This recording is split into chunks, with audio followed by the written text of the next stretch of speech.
Hello friends, welcome back to my channel कार्तिकेलिटलहैंड। Sunday की नई सुबह के साथ मैं आपके लिए एक नई कहानी लेकर आ चुका हूँ। सो सबसे पहली बात मैं आपसे सॉरी बोलना चाहता हूँ क्योंकि टू वीक्स से मेरी वीडियोस नहीं आ रही थी, क्योंकि एक्चुअली मेरी एग्ज़ाम्स चल रही थी, तो इसलिए मैं वीडियोस नहीं बना पा रहा था। तो अब से वीडियोस रेगुलर रहेंगी और आप मेरे वीडियोस को एंजॉय करते रहिएगा। और आज की कहानी पर चलिए अब हम लोग फोकस करते हैं। तो आज की कहानी बहुत ही ज़्यादा एडवेंचरस होने वाली है, क्योंकि ये जो स्टोरी है ये एक नोवेल से अडेप्टेड की गई है, जिस नोवेल का नाम है द लॉस्ट वर्ल्ड। ये बहुत एडवेंचरस और अमेजिंग स्टोरी होने वाली है। तो चलिए इस वीडियो को स्टार्ट करते हैं। और वीडियो में आगे बढ़ने से पहले अगर आपने मेरे चैनल को सब्सक्राइब नहीं किया तो चलिए जाके सब्सक्राइब कर दीजिए और बेल नोटिफिकेशन को दबाना मत भूलिएगा। तो चलिए वीडियो को स्टार्ट करते हैं। Into the Unknown by Arthur Conan Doyle.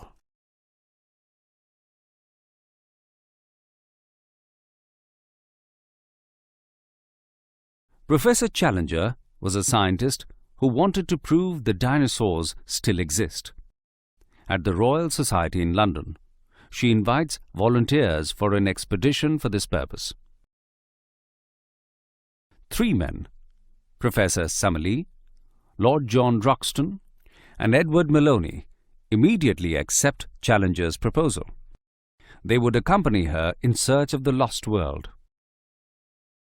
The explorers now reach a land far away, hidden from all civilization. What is there? Wood and marsh and dense jungle? Who knows what it may shelter? And there to the south, a wilderness of swampy forest.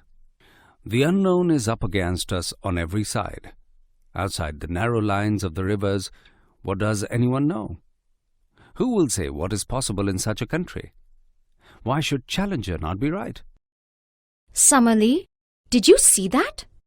What do you think it was? A pterodactyl. It was a stork, Professor Challenger, a big one. Lord John is talking to Edward Maloney. He has a pair of binoculars in his hand, and his face is serious. I focused on it before it got over the trees. I might be wrong, but that was no stork. In fact, it wasn't a bird at all. Later that night, It was there that the pterodactyl was perched. Professor Summerlee is convinced that it was a stork. Unfortunately, this stork had no feathers, a leathery skin and wings, and teeth in its jaws. the next morning, if you have explored the east, we should travel along the base of the cliff to the west and seek for another point for our ascent. However, I'm not convinced that the plateau contains any form of life whatsoever. I have surveyed about 6 miles off the cliff to the east of us, finding no possible way up. What then shall we do now? Now, sir, does this help you to realize that the plateau contains some animal life? I think that we should break up our camp immediately and travel westward for some means of ascent. The 4 explorers set off. The ground at the foot of the cliff was rocky and broken, so that the going was slow and difficult. They arrive at an old camp. This must be Mabel White's. In her travels to the Amazon, Professor Challenger had found a diary belonging to Maple White, an American. For Professor Challenger, the contents of Maple White's diary were proof that dinosaurs still exist. Our pioneer has left this sign so that any party which follows him may know the way he has taken. Perhaps we shall come upon some other indications as we proceed. Maple White again. He had a sense that worthy footsteps would follow close behind him. This is certainly good evidence. We can only accept his guidance and continue westward. Yet another sign pointed them in the right direction. The party proceeded to enter the narrow gorge. The path was too narrow and steep to proceed further. The 4 explorers started to turn backwards, exhausted from their efforts of the day.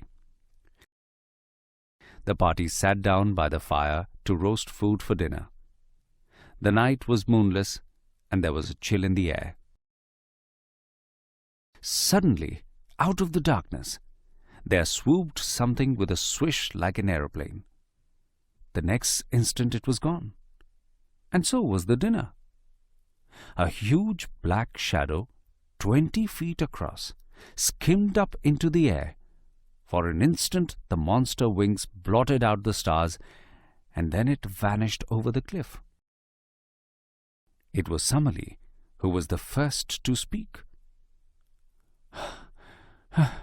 Professor Challenger, I owe you an apology.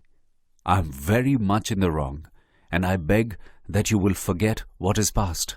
Gentlemen, as you will all agree now, our backs may be against the wall, but together we must find a way across the abyss and continue our search for the lost world.